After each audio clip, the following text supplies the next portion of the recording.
অন্তর্বর্তী সরকারের সাবেক উপদেষ্টা নাহিদ ইসলাম এবং জাতীয় নাগরিক কমিটির সদস্য সচিব আখতার হোসেনের নেতৃত্বেই আত্মপ্রকাশ করতে যাচ্ছে তরুণদের নতুন রাজনৈতিক দল। তাদের নেতৃত্বে আত্মপ্রকাশ করতে যাওয়া নতুন দলটির নাম হবে জাতীয় নাগরিক পার্টি।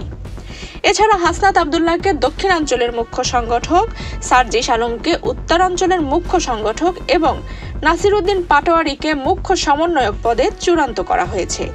এছাড়াও নতুন দলে বেশ কয়েকটি গুরুত্বপূর্ণ পদে জুলাই আন্দোলনের আলোচিত নারী নেত্রীরা জায়গা পাচ্ছেন বলেও জানা গেছে।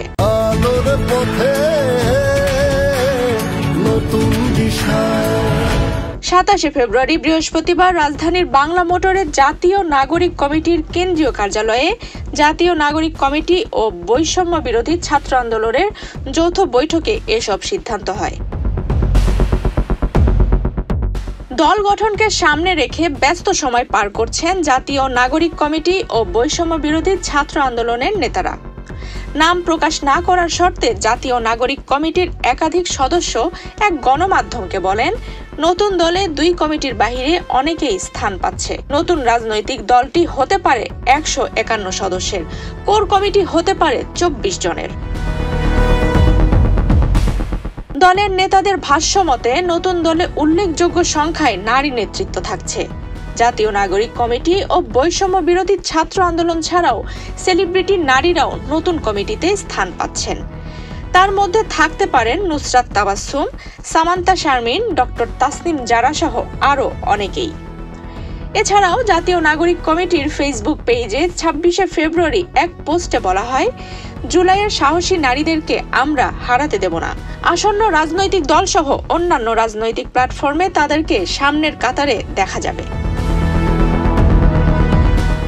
সূত্র মতে নতুন দলের নির্বাচনী প্রতীক কি হবে তা নিয়েও চলছে জোর আলোচনা।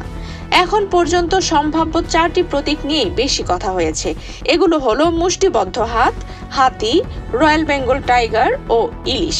তবে ইলিশ বাদ দিয়ে বাকি 3টি প্রতীকই বেশি সমর্থন পাচ্ছে বলে জানা গেছে। দলীয় সূত্র মতে দেশের পরিবর্তিত পরিস্থিতিতে অন্তর্বর্তীকালীন সরকার দায়িত্ব নেয়ার পর অতীতের অনিয়ম, দুর্নীতি, লুটপাট, আইনের অপপ্রয়োগ, বিচারহীনতা, নির্বাচন ব্যবস্থার ক্ষতি সাধন, সংবিধান সংশোধনের নামে কাটাছেঁড়া সহ ইত্যাদির মতো গণবিরোধী কর্মকাণ্ড ভবিষ্যতে যেন ঘটতে না পারে সেই বিষয়কে অগ্রাধিকার দিয়ে সরকার দেশের উল্লেখযোগ্য সেক্টরগুলোতে সংস্কারে হাত দিয়েছে। সেজন্য শিক্ষার্থীরাও বিগত সময়ের প্রেক্ষাপট বিবেচনায় নতুনভাবে দেশ গঠনের লক্ষ্যে রাজনৈতিক দল গঠনের ঘোষণা দিয়েছেন। তারপর থেকে ছাত্র নেতারা আপনার চোখে নতুন বাংলাদেশ নামে একটি ক্যাম্প চালিয়ে যাচ্ছে। এতে প্রায় 3.5 লাখ মানুষ যুক্ত হয়েছেন। অনেকেই অনেকের নাম দিচ্ছেন, সেখান থেকেই দলের নাম চূড়ান্ত করা হয়েছে। আফসানা রিপা, বাংলাদেশ প্রতিদিন।